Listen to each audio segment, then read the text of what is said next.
د آل عمران مبارکه سوره چې د قرآن عظیم الشان درېمه سوره ده په مدینه منورې کې را نازله شوې ده 200 مبارک آیاتونه لري تلاوت او پښتو ترجمه یې له 155 آیت څخه اورئ إنما ذلكم الشيطان يخوف أولياءه فلا تخافوهم وخافون إن كنتم مؤمنين اوس تاسې ته څرګنده شوه چې هغه په اصل کې شیطان و چې خپل دوستان بې ځایه ویرول د دې امله په راتلونکي کې تاسې له انسانانو څخه مه ویریږئ له ما نه وویریږئ که تاسې په رښتینې توګه د ایمان خاوندان یې ولا يحزنك الذين يسارعون في الكفر إنهم لن يضروا الله شيئا يريد الله ألا يجعل لهم حظا في الآخرة ولهم عذاب عظيم ای پیغمبره څوک چې نن د کفر په لار کې هاند او هڅه کوي ته د هغو په منډو تړو مه ځورېږه دوی د الله هیڅ کار نشي ورانولی الله غواړي چې د هغو لپاره په آخرت کې کومه برخه ونه ټاکي او په پای کې هغوی په سخت عذاب اخته کیدونکي دي إن الذين اشتروا الكفر بالإيمان لن يضروا الله شيئا ولهم عذاب أليم کوم خلکو چې د ایمان په بدل کې کفر اخیستی دی هغوی په باوري توګه الله ته هیڅ زیان نشي اړولی د هغو لپاره دردناک عذاب تیار دی ولا يحسبن الذين كفروا أنما نملي لهم خير لأنفسهم إنما نملي لهم ليزدادوا إثما ولهم عذاب مهين دا مهلت چې مونږ هغو ته ورکوو کافران دي دا د ځان لپاره غوره نه ګڼي مونږ خو هغو ته د دې لپاره مهلت ورکوو چې دوی د ګناه دروند پیټی وتړي بیا د هغو لپاره سخته سپکوونکې سزا ده ما كان الله ليذر المؤمنين على ما أنتم عليه حتى يميز الخبيث من الطيب وما كان الله ليطلعكم على الغيب ولكن الله يجتبي من رسله من يشاء فآمنوا بالله ورسله وإن تؤمنوا وتتقوا فلكم أجر عظيم الله با مؤمنان په دې حالت کې هیڅ کله پرې نږدي چې تاسې اوس پکې یاست هغه به سپېڅلي خلک له ناپاکو خلکو څخه بیل کړي خو د الله داسې عادت نه دی چې تاسې پر غیبو خبر کړي د پټو خبرو د ښودنې لپاره چې د هغه له خپلو رسولانو څخه چاته خوښه شي ټاکي له دې امله د پټو چارو په باب پر الله او پیغمبر ایمان ولرئ که تاسې د ایمان او له خدایه د ویریدو چلند غوره کړئ نو تاسې ته به لوی اجر در په برخه شي ولا يحسبن الذين يبخلون بما آتاهم الله من فضله هو خيرا لهم بل هو شر لهم سيطوقون ما بخلوا به يوم القيامة ولله ميراث السماوات والأرض والله بما تعملون خبير کوم خلکو ته چې الله له خپل فضل نه ورکړه کړې ده او بیا هغوی د بخیلۍ نه کار واخلي هغوی د دا نه ګڼي چې دا بخیلي د هغو لپاره ګټوره ده نه دا د هغو لپاره ډیره بده ده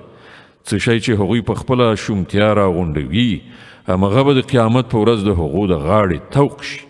د ځمکې او آسمانونو میراث یوازې د الله دی او تاسې چې څه کوئ الله پرې خبر دی لقد سمع الله قول الذين قالوا إن الله فقير ونحن أغنياء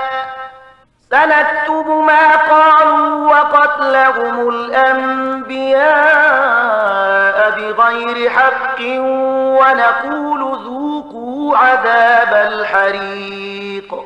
په یقیني توګه الله د هغو خلکو وینا واورېده چې وایي الله بې وزلی دی او موږ شتمن یو.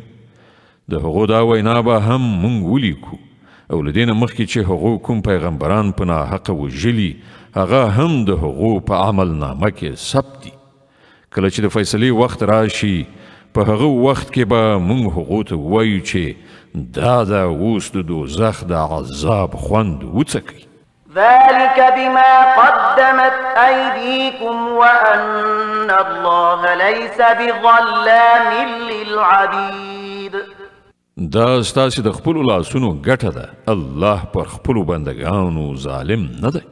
الذين قالوا إن الله عهد إلينا ألا نؤمن لرسول حتى يأتينا بقربان تأكله النار قل قد جاءكم رسل من قبلي بالبينات وبالذي قلتم فلم قتلتموهم إن كنتم صادقين. کوم کسان چې وایي الله مونږ ته لارښودنه کړې ده چې مونږ باید هیڅوک د پیغمبر په توګه تر هغه پورې ونه منو تر څو چې هغه زمونږ په مخ کې داسې قرباني ونه کړي چې له غیبو راتلونکی اوري ونه خوري. هغو ته ووایه تاسې ته له ما څخه مخکې ډیر پیغمبران راغلي دي چې ډیرې زیاتې څرګندې ښکاره نښانې راوړې وي او هغه نښانه یې هم راوړې وه چې تاسې یادونه کوئ. نو که د ایمان راوړلو لپاره تاسې د دې شرط په وړاندې کولو کې رښتیني یاست نو تاسې هغه پیغمبران ولې وژل؟ فإن كذبوك فقد كذب رسل من قبلك جاءوا بالبينات والزبر والكتاب المنير. اوس ای محمد صلی الله علیه وسلم که دا خلق تا دروغجن ګڼي نو له تا نه مخکې یو شمېر هغه پیغمبران دروغجن ګڼل شوي دي چې ښکاره څرګندې نښانې صحیفې او روښانوونکي کتابونه یې راوړي. كل نفس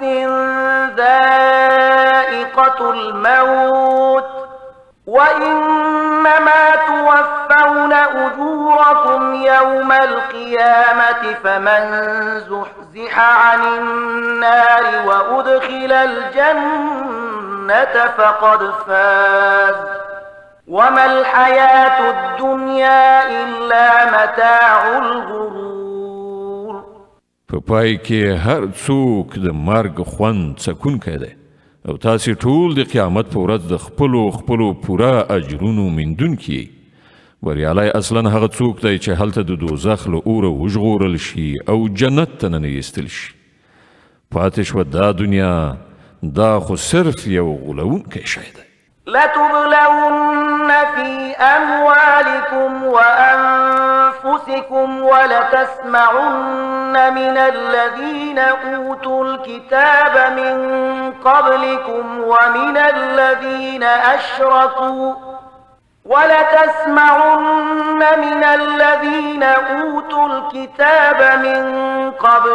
ومن الذين أشركوا أذى كثيرا وإن تصبروا وتتقوا فإن ذلك من عزم الأمور. ای مسلمانان تاسې به د مال او سر دواړو په ازموینه کې واچول شي او تاسې به له اهل کتابو او مشرکانو څخه ډیرې ځورونکې خبرې واورئ. که تاسې په دې ټولو حالاتو کې د زغم او له خدایه ویرې په چلند ثابت اوسئ نو دا د سترې حوصلې کار دی. وإذ أخذ الله ميثاق الذين أوتوا الكتاب لتبيننه للناس ولا تكتمونه فنبذوه وراء ظهورهم واشتروا به ثمنا قليلا فبئس ما يشترون. دغو اهل کتابو ته هغه کلکه وعده هم وریاده کړه چې الله ورڅخه اخیستې وه چې تاسې به د کتاب لارښودنې په خلکو کې خوروئ او هغه به پټوئ نه خو هغو کتاب شاته وغورځاوه او هغه یې په لږ بیه وپلور څومره ناکاره راکړه ورکړه ده چې دوی یې کوي لا تحسبن الذين يفرحون بما أتوا ويحبون أن يحمدوا بما لم يفعلوا فلا تحسبنهم بمفازة من العذاب ولهم عذاب أليم تاسې هغه خلک له عذاب نه خوندي مانګیرئ چې په خپلو کړو وړو خوشحاله دي او هیلهمند دي په داسې چارو کې ستاینه وشي چې په واقع کې هغوی نه دي کړي په حقیقت کې د هغو لپاره دردناکه سزا تیاره ده ولله ملك السماوات والأرض والله على كل شيء قدير د ځمکې او اسمانونو څښتن الله دی او د هغه پر هر څه لاس بر دی إن في خلق السماوات والأرض واختلاف الليل والنهار لآيات لأولي الألباب الذين يذكرون الله قياما وقعودا وعلى جنوبهم ويتفكرون في خلق السماوات والأرض ربنا ما خلقت هذا باطلا سبحانك فقنا عذاب النار د ځمکې او اسمانونو په پیدایښت او د شپې او ورځې په تګ راتګ کې د هغو پوهانو لپاره ډېرې نښانې دي چې په ولاړې ناستې او ملاستې هر حالت کې خدای یادوي او د اسمانونو او ځمکې په ساختمان کې غور او فکر کوي هغوی په غیر ارادي توګه غږ کوي چې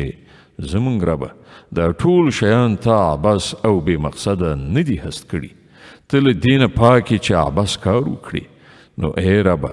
موږ د دوزخ له عذابه وژغوره ربنا إنك من